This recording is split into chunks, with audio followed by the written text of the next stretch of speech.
थंडी सुरू झाली की घरोघरी बनणारा पदार्थ म्हणजे डिंकाचे लाडू. आणि प्रत्येक घरची डिंकाचे लाडू बनवण्याची पद्धत वेगवेगळी असते. म्हणजे या लाडवामध्ये कोणतं साहित्य वापरायचं आणि त्या साहित्याचं प्रमाण प्रत्येकाचं वेगवेगळं असतं.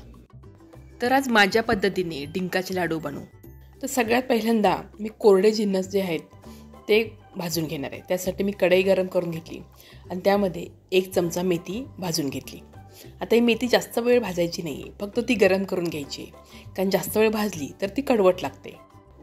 आता भाजलेली मेथी काढून घेतली आणि कढईमध्ये पाव वाटी पांढरे तीळ आणि पाव वाटी आळीव घातले. आता हे दोन्ही एकत्र करून भाजून घेतले. आता हे जे सगळे जिन्नस आपण लाडवासाठी भाजणार आहोत ते सगळे मंद गॅसवरच भाजून घेतले आहेत. पांढरे तीळ आणि आळीव दोन्ही एकाच आकाराचे असतात आणि त्यांना भाजण्यासाठी समानच वेळ लागतो, म्हणून मी दोन्ही एकत्र करून भाजून घेतले आहेत. आता तीळ आणि आळीव भाजून झालेत. आता मी सुकं खोबरं भाजून घेणार आहे. आता इथे मी किसलेलं 2 वाटी सुकं खोबरं घेतलं आहे. खोबरंही थोडासा रंग बदलेपर्यंत भाजून घेतलं. आता जे आपल्याला कोरडे जिन्नस भाजायचे होते ते सगळे भाजून झालेत. आता कढईमध्ये मी अर्धी वाटी तूप घेतलं. आपल्याला लाडू बनवण्यासाठी 1 वाटी तूप लागणार आहे, त्यापैकी मी इथे अर्धी वाटी तूप घेतलं आहे. आता तुपामध्ये मी सगळ्यात आधी डिंक तळून घेतला. इथे मी अर्धी वाटी डिंक घेतला आहे. हा डिंक मी अर्धा अर्धा असा 2 बॅचमध्ये तळून घेतला. डिंक तळून झाल्यानंतर कढईमध्ये मी अजून 2 चमचे तूप घातलं आणि त्यामध्ये सुकामेवा तळून घेतला. हा सुकामेवा मी 1 वाटी घेतला आहे आणि त्यामध्ये काजू, बदाम आणि बेदाणे आहेत आणि त्यांचं असं काही ठराविक प्रमाण नाही. आपण आपल्या आवडीनुसार याचं प्रमाण ठरवू शकतो. आता सुकामेवा तळून झाल्यानंतर कढईमध्ये थोडंसं तूप शिल्लक राहिलं आहे, त्यामध्येच मी 1.5 वाटी खारीक पावडर घातली. खारीक पावडर घातल्यानंतर लगेचच गॅस बंद करून घेतला. आता ही खारीक पावडर 2 ते 3 मिनिटांसाठी गरम कढईमध्ये परतून घेतली. ही भाजून घेतली नाही, फक्त तुपामध्ये छान घोळवून घेतली आहे. आता आपले सगळे जिन्नस भाजून झालेत. आता सगळ्याची आपल्याला पावडर बनवून घ्यायची. मिक्सरच्या छोट्या भांड्यामध्ये मी सगळ्यात आधी मेथी घातली आणि त्याची बारीक पावडर करून घेतली आहे. ही एकदम बारीक पावडर झाली नाही आहे, थोडी जाडसर राहिली आहे, कारण आपल्या मेथीचं प्रमाण खूप कमी आहे. आता मेथीमध्येच मी पांढरे तीळ आणि आळीव घातले आणि तिन्हींची एकत्र पावडर करून घेतली. आता सुकामेवा मिक्सरला बारीक करून घ्यायचा आहे, पण सुकामेव्याबरोबर मी थोडंसं डिंकही घालणार आहे, कारण फक्त डिंक जर मिक्सरला लावला तर तो मिक्सरच्या भांड्याला चिकटून बसतो. आता इथे एकावेळी सगळा डिंक मिक्सरच्या भांड्यामध्ये मावणार नाही, त्यामुळे मी इथे सुकामेव्याबरोबर अर्धाच डिंक घातला आहे. आता सगळ्यात शेवटी सुकं खोबरं मिक्सरला बारीक करून घेतलं आणि सुक्या खोबऱ्याबरोबरच उरलेला बाकीचा डिंक मी बारीक करून घेतला.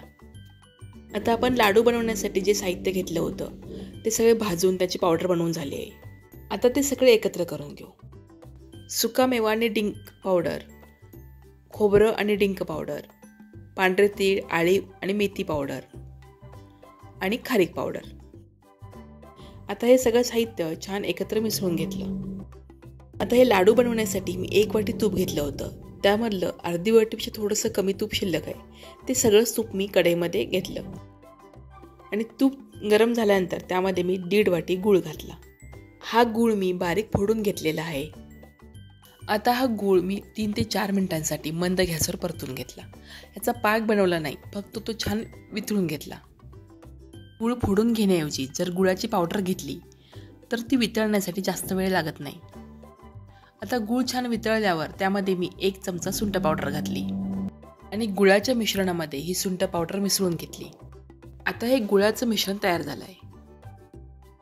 आता हे गुळाचं मिश्रण गरम असतानाच आपण जी पावडर बनवून घेतली आहे त्या पावडरमध्ये घातलं. आता हे गुळाचं मिश्रण गरम असल्यामुळे सुरुवातीला ही पावडर आणि गूळ चमच्याने एकत्र करून घेतलं आणि मग थोडंसं कोमट झाल्यानंतर हाताने छान एकजीव करून घेतलं. गूळ घातल्यानंतर हे पावडरचे थोडे गोळे तयार होतात, ते छान हाताने कुस्करून घेतले आणि पावडर आणि गूळ व्यवस्थित एकजीव करून घेतला. आता हे लाडू गरम असतानाच वळायला घ्यायचे आहेत, म्हणजे ते अगदी व्यवस्थित आणि पटकन वळले जातात. समजा जर आपल्याला जास्त प्रमाणात लाडू बनवायचे असतील तर सगळे लाडू वळून होईपर्यंत हे मिश्रण थंड होतं आणि ते कोरडं होतं आणि मग लाडू व्यवस्थित वळता येत नाहीत.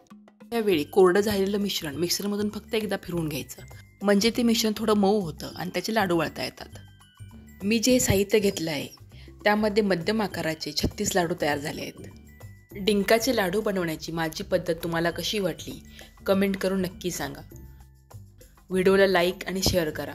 चॅनलवर नवीन असाल तर सबस्क्राईब करा. धन्यवाद.